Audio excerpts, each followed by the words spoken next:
Sports Talk Chicago. Have Jon Zaghloul and we have back and Bret for today's special guest. He's a three-time All-Star, four-time Gold Glover, host of the Boone Podcast. Please welcome Bret Boone to the program. Bret, great to have you on. How are you? Johnny, thank you. Yeah, good to be on. How'd you feel about your Mariners getting eliminated? Oh, heartbreak. I'll tell you what, they ran into now that the Dodgers are out of the tournament, they ran into a pretty darn good team. That Houston Astros still at this point in the postseason still got to be the overwhelming favorite, just top to bottom. They're so deep.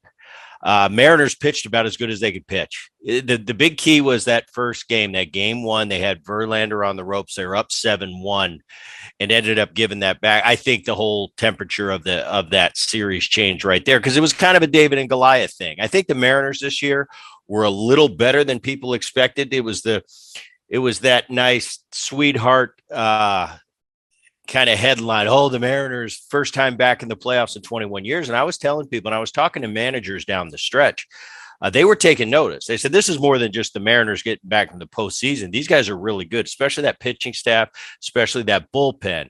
So I knew that it wasn't going to be easy for Houston. Houston was the better team, but if the Mariners came and showed up, I was a little bit optimistic. And man, that game one, it went from if they beat their big boy Verlander in game one, they got a chance to win this series. And just within about a half hour, they ended up losing that game late. It went from good chance to win this series as pretty good chance you're going to lose the series. So great run for them. I think they put something together that's tangible for the future. And, it was a little disappointing how it ended, but they're in the right. I think they're going in the right direction. And it's been a long time. How do they compare to 2001, if at all, this team? Much different. Our depth was a lot different. Our offense was much superior to the modern day Mariners offense. But from a starting rotation standpoint, without a doubt, this team can definitely hang with that 2001. We were known then, and it was a time, John, where bullpens weren't at a premium like they are in 2022. It was 2001, and we were one of the rare bullpens. We had Arthur Rhodes. We had Jeff Nelson setting up Sasaki. You had Norm Charlton as that lefty specialist guy. And then we had a plethora of guys in the middle that just got us to the 6th, 7th inning. We were one of the few teams that had that. Nowadays, as you know, the power bullpens is how they put a lot of the monies towards the bullpen and building that power bullpen. So apples to oranges, kind of how teams are formulated nowadays. But I think, like I said, offensive, defensive side of the ball, I give the edge to that 2001 Mariners team. But pitching, they could hang with us for sure. How did it feel for you to see that drought end for Seattle, to see them make the playoff for the first time since you were there? Well, after a while, because of course I have a special space for them just because of my years there. And I'm a Mariner. When I look back on my career, I had some great times in Cincinnati. I got to go to a World Series with the Atlanta Braves, had a stop in San Diego, but Seattle's my city. And that's how people kind of know me, my Seattle years. So I'm always keeping an eye out on them. And man, it's been rough for 15, 20 years having people go, hey, Boone, how's your Mariners doing? Because I remember how great that city was in the early 2000s when we were playing really well. And man, how those fans come out. And I always tell people, I said, if you win, this city will support you. And it's crazy. I lived it. And it's awesome. I think they got a little glimpse of that this season in the postseason.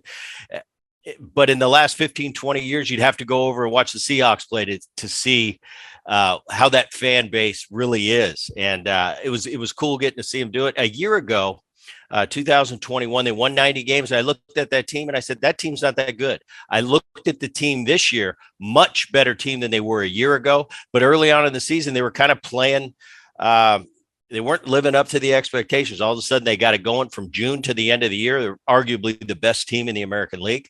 But yeah, definitely in the right direction. They got a good core. This Rodriguez kid, really talented. He's one of those can't miss guys. I look at his swing because I'm pretty critical of young players coming to the big leagues. I like to see a big sample size. But when I watched Julio from the first week of the season till, let's say, the All-Star break, the strides he made, how quick he grew up to become a big leaguer. And I just see superstar written all over him. One of those swings that doesn't go away. It's not 1 year good, next year bad. It's kind of like a Vladdy Guerrero Jr. swing to me, even though people want to say he had a down year this year. Yeah, compared to 2021. But down years are 32 and 107 RBIs. I see Julio Rodriguez is that type of player. Do you think this is sustainable for the Mariners? Should we expect another playoff appearance next year and even deeper runs in the postseason moving forward? I think without a doubt, they need to keep that bullpen intact. Some guys really came to the forefront. Munoz especially is really kind of came into his own this year. Swanson, you got at the end of that. Diego Castillo, I think brought some stability to a bullpen, brought some experience. He'd been over there with Tampa Bay. He knew what it was like to be in the postseason. I think he was good for that team. I think an unsung hero on the offensive side, because I think he hit 197 or 200, was Santana. He brought a real veteran presence there. You got Julio. We're going to see what's going to go on with Haniger. Suarez was a great addition. He had some big home runs for that team. It's going to be interesting how the young kid, Jared Kelenic, really, is it time for, it's kind of at that point in his career, especially in Seattle, it's time to put up or move on. So I'm going to see how he responds next year. I think they could add a couple pieces. It'll be interesting in the offseason to see what they do. But keeping Julio, he's definitely the face of that franchise, definitely the middle of that offense. Just keep some pieces around him. Winker, I expect to have a big comeback year. He had a real down year coming over from the Reds after hitting 300. But if they've got some money, and I think if they go out and spend wisely this offseason, I think they're going to be a force to be reckoned with for in the near future. Castillo at the top of that rotation, they got him signed. Man, he's a modern day Pedro Martinez to me when he's on. I mean, really tough. Robbie Ray, at the end, he kind of fell off. Didn't have the year they were expecting, but he's a solid guy to put in that middle of that rotation. And I think you look at the young kid Kirby, really good. Nobody really knows who he is. He's tough. Gilbert, really kind of the right-handed version of a modern-day Randy Johnson. He has that swagger about him. He's grown up really quick. I see nothing but positive things for this Mariner franchise in the near future. Bret Boone here on Sports Talk Chicago. Bret, what's your take on the new playoff format this year? I like it. I'm a purist. I think you know that, John. I like keeping things more the same than changing things. You know, I look at, because of history, you know, I like to say, well, anybody can, you know, they expanded the All-Star rosters to 30 guys. Well, now anybody can say they're an All-Star. They expanded it to 12 teams getting in the postseason. Now it's easy to get to the postseason. You can put that on your resume. I don't like that. But if I take a step back now as a 53-year-old fan of baseball, growing the game, I think it's the best thing for baseball to have 12 teams. It keeps 4 to 6 cities in the hunt down the stretch. I think that's good for baseball. And at this point in my life, and as, like I said, as a fan, I want to grow the game. I want baseball to be the number one sport out there. And I think this does nothing but positive for that. I like how they got rid of the one game playoff. I think that's unfair to play 162 games. And it comes down to one day you had a bad day and now you go home. I don't think that was fair. At least getting it to a best out of 3. It's still not the ideal, but I understand, you know, there's a certain amount of games that you can only fit in there. I think that's good. So far, so good. If you don't have the rain delays like the Yankees have had and had to have a makeshift postseason schedule, I think it went relatively smooth. I kind of like it. Now you're getting into the real deal now. You got the final 4 teams, 7-game series. Usually you're going to get the best teams when they come out of these best of 7 series. So I think so far so good. We've had some exciting finishes. You got teams like the Phillies and the Padres who nobody expected to be here right now, the wild card teams, and they're adding a little life to the format. We'll see what happens. It's going to be interesting these next 2 series.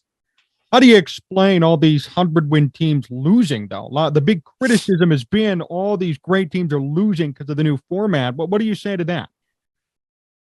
It was put to me pretty well the other day, and I'd love to take credit for it, but I had an ex-Angel on the podcast. His name was Tim Salmon. And we were going over the 2002 because they chased us down in the American League West that year and beat my Mariners and got that wild card bid, ended up winning the whole thing. And I said, Timmy, what do you think? And he made a good point. He said, Brett, I was a wild card team in 2002. We won the World Series. And he said, the only thing I can chalk it up to is we were playing playoff baseball for the entire month of September. We were clawing, fighting just to get the bid to get into the postseason. And he said, it seemed like when we got there, hey, we've been playing in this postseason format the whole time. And now you guys have been sitting on the sidelines waiting for us. You've got to get to our adrenaline level right now. And he said, they just rolled with it. They kept going and ended up winning the World Series. It was a good point. Because when you're in that atmosphere, there is a difference between postseason baseball and regular season. Regular season gets a little monotonous. You're kind of punching the card. You go to the ballpark every day. But if you're in that playoff atmosphere, fighting for that last spot down the stretch in September, they are like playoff games. That adrenaline is like playoff atmosphere. So that could be a slight advantage. And I could see now how the Phillies and the Padres, who are very formidable teams, got by and are bidding to go to the World Series, one of those two teams. So that's my explanation for it. I think it can go either way, but I thought Timmy made a really good point saying that wild card and how it can be a benefit. Have you yourself ever been in that sort of situation where you're fighting for a last spot? Have you felt that sort of adrenaline rush that Sam had talked about? I'll tell you, the three postseasons I got to go to. My first was in 1995 with the Cincinnati Reds. We went wire to wire. We won the division. So we were never fighting for it. Fast forward to 1999, I was on a great Braves team. We kind of ran that division and we won it. We ended up going to the World Series, losing to the Yankees. And then obviously the 2001 Mariners, we won 116. We basically had the division wrapped up with the All-Star break. So to answer your question, short answer is no. I've never thought that last minute to get in. Yeah, I've been in that situation, but it never came to fruition. We never made it. 2002 is a great example. 2003, it came down to that last week or two, but we came up short. So yes, I've been in those situations, but never prevailed from those situations with the team I've been on. Do you think maybe in that 2001 season, you could relate to Sam and what he said about, winning 116 games, having the division wrapped up by July? Could that have hurt you guys facing maybe a different team down the stretch who was trying to rally and then get into the playoffs? Without a doubt. And I think that's what separates baseball from the other teams is it's so unique in that aspect. No logic or any what I would consider baseball man could sit down on paper and say the Dodgers don't make it past their first round. There's no logic to it, but that's what makes baseball and so special. That 116 win team, the thing, and believe me, my teammates and myself, when we get together, we ponder this every time. How did we not finish the deal? And what comes up the most, there was a couple things, that was the 9/11 year, but everybody else went through 9/11. That's not an excuse. The second half, every question after every game was, are you going to break the record? Are you going to break the record? I don't know. I'll talk to you in 2 months.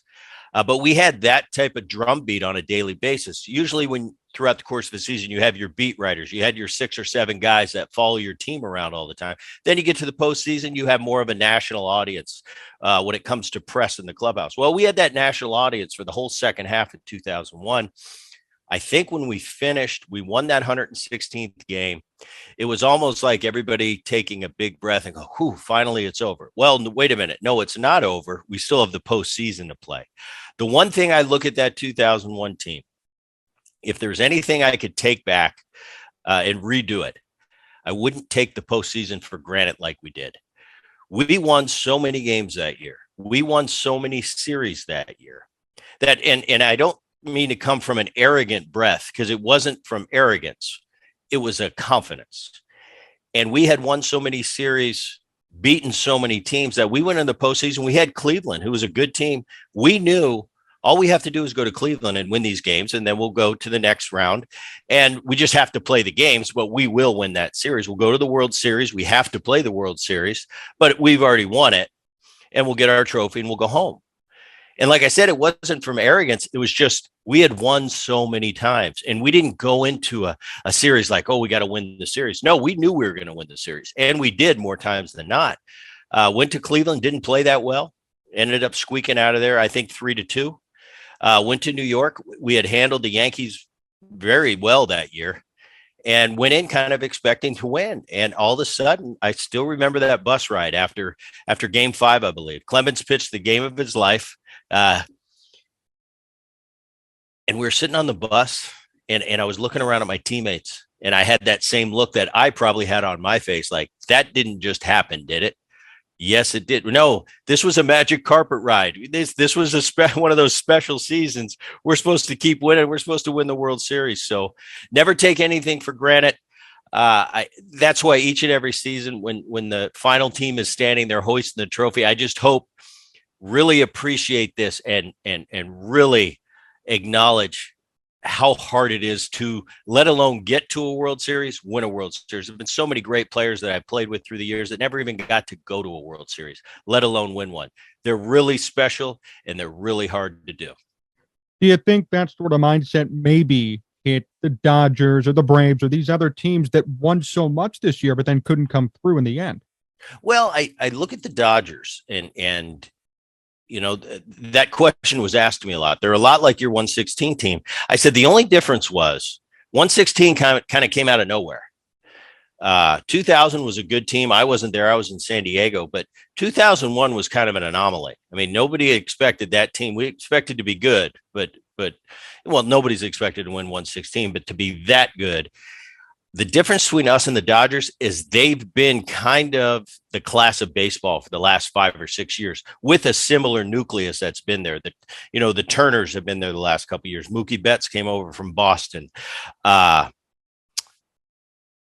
Kershaw's been there. You know, they had a good core that's been winning the division for 5-6 years in a row. So sitting on 111 wins, they've got one World Series trophy. So they had the experience and kind of knew how to handle the position they were in a little bit better than that 2001 116 win team. We had just got there. We did it once. They've done it 5 or 6 times. So that's why I was a little more surprised that they didn't advance beyond where they did. Do you think there needs to be major change there? I mean, one World Series in 6 years, knowing their track record of success, does not sound good. No, and especially with that talent level they have on both sides of the ball, from the pitching to the defense to that deep offensive team. I don't know. You know, I don't know what you do. You can kind of compare it to the Braves of the 90s. You know, I look at Maddox, Smoltz, Glavine. How did they only win one? You look at the Cleveland Indians of the 90s in the American League. They didn't even win one, and they were the class of that. They were kind of doing what the Braves were doing in the National League, just winning the division every single year and coming up short every single year.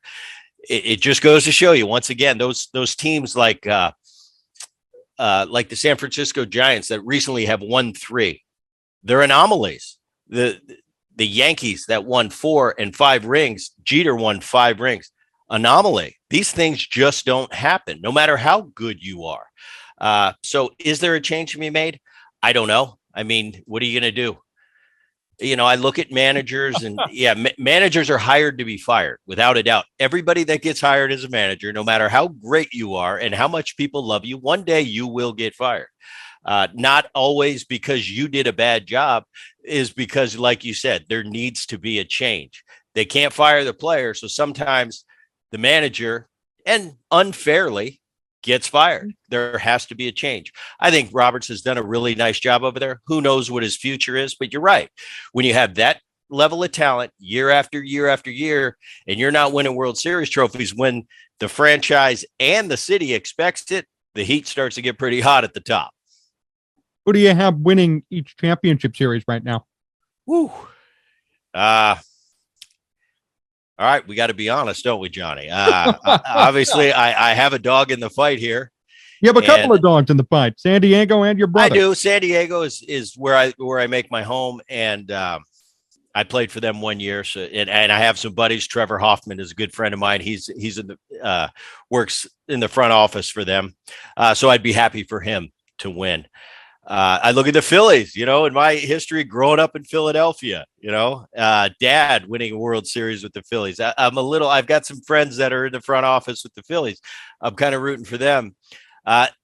Aaron takes the precedent. Obviously, my brother, he's the most important out of the 3 for me, as far as being a fan and pulling for.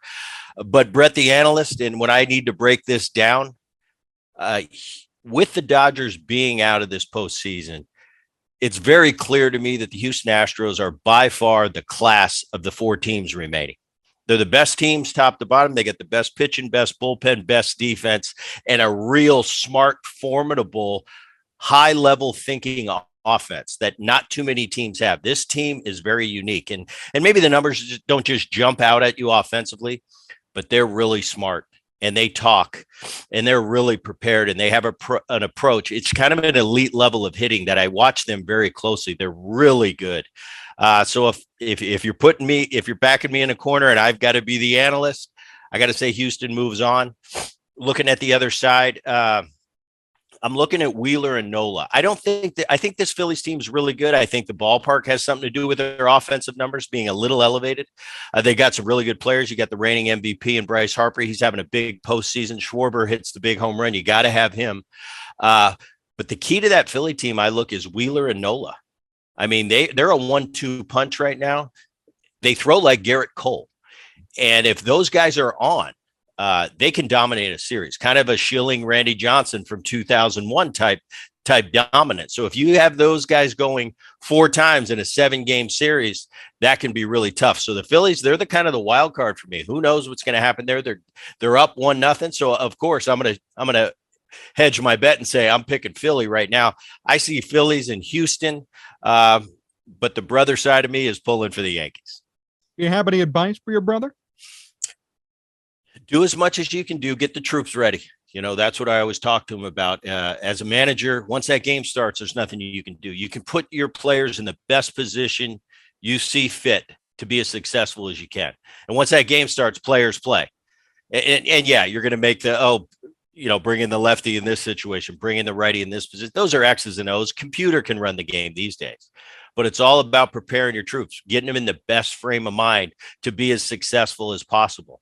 And I think Aaron's really good at that. He's been grinding it out for a lot of times. He wears it a lot on his sleeve. Him and myself are different in that capacity. I tend to not let you know what I'm thinking as much, but he's very emotional. He's one of those guys gets to the ballpark at 12 o'clock and he's grinding. Sometimes I tell him, I said, Aaron, show up to the yard at 5 o'clock one time and see how your team, how they react. They're big boys. They don't need to have you with them. You know, this team is very capable, but I look at a rested Houston, and tonight, for example, it's Verlander against Taillon. Obviously, who has the advantage there? You know, so it's going to be an uphill battle. Not saying it can't happen. Without a doubt, it could happen. You know, and it could be one of those cases where Yankees been clawing and fighting. Cleveland took them to 5. 2 rainouts and they got a fly last night and come in. And sometimes that's a good thing. Just don't think, just go out there and strap it on and you end up getting a win when you don't expect to. So that could very well happen. They're very capable. I look at the Yankees bullpen and you started off this season. Yankees had the premier bullpen in all of baseball. Since then, a lot of things have changed. You don't have a Chapman. He's at home in Miami. Marinucci has been a big part. He's gone. Efros, that midseason acquisition, he's on the IL. I'm looking at some other guys. Benintendi, he's on the IL. Big part of that team. So you're missing a lot of parts that they had earlier. Montas has been put back on the roster for the second round. He's going to be a swing guy. He could start. He could be in the bullpen. But I look at that bullpen. Holmes is not the Holmes of the first half. First half, he was unhittable. He's shown that he's human in the second half. Loaizaga hasn't had the year that he had a year ago. The guy that's really come to the forefront and it's kind of been the savior for me is the lefty out of the bullpen, Peralta. He just pitched in all 5 games, did a hell of a job. You know he's going to throw strikes. You know he's got good stuff, but he hasn't been in that Superman role very much yet. See how he handles it. They're going to need him big time. The key to them is going to be Cole at the top of the rotation. Cortez in that number 2. Cortez, I love this guy. Never gives it up, ever. I've been saying it. I said, he has a bad game and he gives up 2, but he never gives up the farm. He always gives his team a chance to win. And on the offensive side, the key for me is Giancarlo Stanton. Judge is going to do what he does. You don't have LeMahieu. He's out with an injury. Judge is going to do what he does. Rizzo's going to hit that home run here and there. But I'll tell you what, if Giancarlo Stanton steps up and acts like the player that he can be, that's the key on the offensive side. We'll see what happens. Bret Boone, still here on Sports Talk Chicago. Bret, a few more questions before we finish up. First off, the Boone Podcast. How's it been going? It's been good. I think we're on episode 227 now or something. Wow. We haven't missed one since we started, Johnny. You were there watching in the very beginning when we had about 27 or 28 downloads and 227 episodes. It's been a lot of fun and just going all over the map. Obviously, it's baseball heavy. We got a lot of baseball players, ex and current. But we delve into I just had Lee Steinberg on, the super agent from Jerry Maguire. Really interesting talking that side of the ledger, talking the art of negotiations. And he really made me feel kind of not worthy when he was going deep into the negotiations and what they're really like. Really interesting stuff. We had Robert Wool on, obviously Arliss and famous from Bull Durham and the movie Cobb. Interesting his take. What is Hollywood's take on baseball in the postseason, and who are the real fans out there in Hollywood? Not the guy that just puts his hat on when the postseason comes and pretends he's a fan because the camera's there. I'm talking about the really guys behind the scene that love baseball. So stuff like that. It's been really interesting. We got some great guests coming up, but every Tuesday and Friday it comes out, and I've been having a lot of fun with it. And Bret, before we finish up today, last question. What's your best playoff memory? Best play. Well, I had a lot of great playoff memories followed by absolute disappointment. I remember Game 4 in the Bronx, 2001.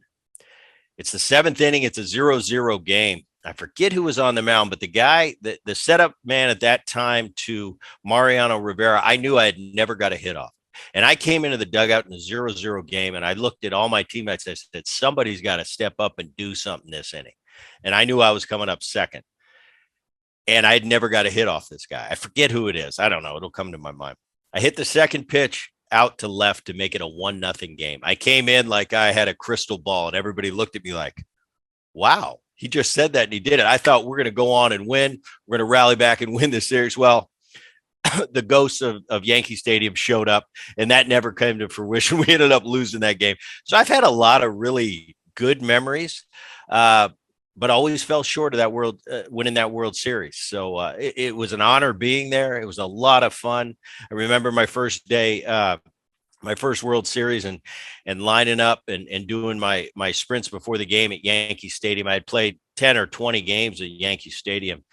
So it was no big deal. It wasn't like a new experience, but it was something different playing a World Series there. It's like something came over me and I thought, wow, I'm somewhere special right now. A lot of history is in this building. And I kind of had to gather myself, run into the dugout, kind of get a brown bag, breathe into it before the first pitch. It was that daunting, but, I ended up having a really good World Series once I got past that first at bat and got those butterflies out. But I've had so many great memories. It's just disappointing when you've never been able to win the whole thing. So I'm still chasing it. Is that your biggest regret in your career, never winning a World Series? I don't know that's a regret because I have no control over that. You know, I can only do what I can do. This is different than other sports. It's different than a golfing event. It's a team game. You win and you lose as a team. You can only do the best you can. So I wouldn't say regret I have is not winning a World Series. Of course, I wish I would have won one. But if I went back, it's not like I could do anything different to make us win that World Series. I can only do what I can do. I think I would, if I could go back, I'd have a little better insight on how to approach a postseason series and to share that with my teammates. But other than that, I really don't have any regrets. I did a lot of things that I'm very proud of. I've done some things that, man, I would have done a little bit differently if I had the wisdom that I have at 53 years old. But that's life, and we all have those. If you're a very young man. One day you're going to go, man, when I was 20, I wish I would have done this. That's called life, and we just keep moving on. And the thing of it is, learn from things. And I don't have too many regrets. I was fortunate enough to play this game for a living for a long time, and had a lot of great times. And still now in the game, a little bit different capacity, but I still love this game. Well, Bret, thank you so much for joining me. Always appreciate your insights. Best wishes with the Boone Podcast, and looking forward to catching up again very soon. You got it, Johnny. Thank you.